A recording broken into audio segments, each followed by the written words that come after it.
Thank you very much Khan साहब। इतनी बड़ी बात और मेरे ऊपर बहुत बड़ी रिस्पॉन्सिबिलिटी गिरी। मैं एक चाहूँगा कि एक बहुत ही कर्मठ सिपाही की तरह इस मिशन को जरूर आगे बढ़ाऊँ, क्योंकि ये मैं पिछले 20 ईयर से, जैसा इन्होंने कहा, 20 ईयर से मैं सोच रहा था।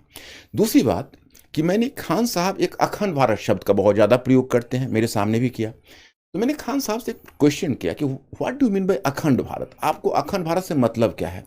तो खान साहब ने कहा कि देखिए, इसके तो कई मतलब वैसे मैं निकालता हूं, लेकिन एक जो मेरा बड़ा मतलब है वो ये है कि जैसे वल्लभ भाई पटेल ने पूरे भारतवर्ष का एकीकरण किया था, जब उन्होंने स्वतंत्रता के बाद उसका एक तरह से आप कहिए तो प्रिंसली स्टेट्स का जो देसी रियासत थे उनका विलय किया।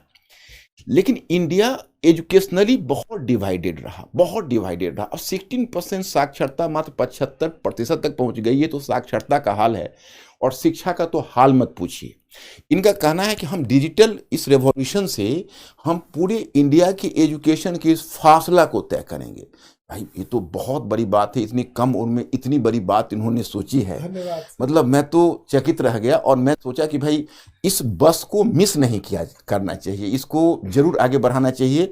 और इतने बड़े मिशन में मैं और लोगों को भी कहूँगा, मैं सारे शिक्षक समुदाय से अपील करूँगा कि इस मिशन में आए।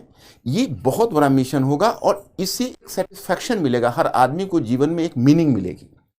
तो और दूसरा तो ये दो इनका मुद्दा रहा और इसी वजह से मैं इस प्लेटफॉर्म पर हूँ।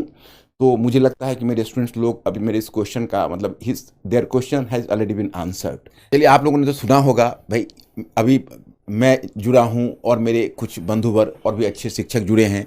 मेरा विश्वास है, और जब मैं इनकी आंखों में देखता हूं तो मेरा विश्वास और भी बढ़ जाता है, क्योंकि मैंने इतना ऑप्टिमिस्टिक इंसान अपने लाइफ में बहुत कम देखा है। ये पूरे भारतवर्ष के संदर्भ में बोलते हैं, यही अपने आप में आज तक मैं कभी ये शब्द के लिए हिम्मत नहीं जुटा पाया था, लेकिन आप इनके साथ मिशन से जुड़कर मैं भी अब हिम्मत जुटा पा रहा हूँ। सर, आप लोगों की बहुत जरूरत है देश को।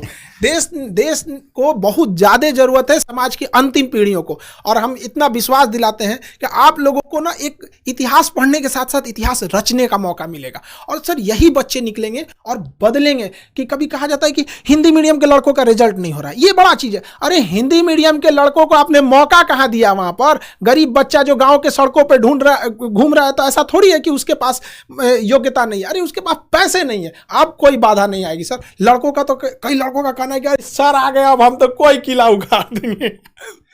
देखिए, खान साहब ने दो बातों को मैं कहना चाहूँगा। खान साहब का एक मुझे प्लान बहुत अच्छा लगा, जैसे एक हिंदी मीडियम तो रहेगा, लेकिन मैंने एक देखा खान साहब कि हिंदी मीडियम में जो बच्चे होते हैं उनके मन में कहीं ना कहीं अंग्रेजी के लिए एक ऐंठन होती है। और आप ग्रामीण क्षेत्रों में ऐसा देखेंगे कि इंग्लिश लोग लिख लेते हैं लेकिन इंग्लिश बोल नहीं पाते हैं। आप गौर करके देखेंगे, इंग्लिश समझ लेते हैं लेकिन इंग्लिश में अगर उनको एक्सप्रेस करने के लिए कहा जाता है तो दिक्कत होती है।